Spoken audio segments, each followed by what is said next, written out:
মন্ত্রিসভার একটি উল্লেখিত নাম হাসনাত আব্দুল্লাহ। এবার তিনি তার এলাকায় চাঁদামুক্ত করতে মাঠে নেমেছেন। শপথ নেওয়ার পরপরই তিনি মাঠে নেমে তার অ্যাকশন শুরু করে দিয়েছেন। তার একটি ছোট্ট নমুনা দেখুন। শুনেন, আপনি হচ্ছে ওই ইজারা তুলবেন বাজার থেকে, বাজারের বাইরে চাঁদা তুলতে আসবেন না কালকে থেকে, বুঝছেন? বাজারের বাইরে কোনো চাঁদা তুলতে আসবেন না, কোনো চাঁদাবাজি চলবে না দেবিদ্দার।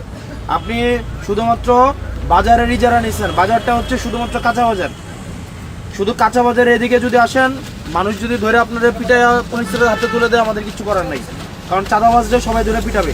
তিনি চাঁদাবাজকে কল করে চাঁদা তুলতে বন্ধ করার আদেশ করছে এবং যদি চাঁদাবাজেরা ভবিষ্যতে যদি চাঁদা আরো উঠায় সেক্ষেত্রে তাকে আইনের আশ্রয় নেওয়ার কথাও বলছে। এবং হাসনাত আব্দুল্লাহ বর্তমানে সোশ্যাল মিডিয়ায় সবচেয়ে জনপ্রিয় একজন সংসদ সদস্য।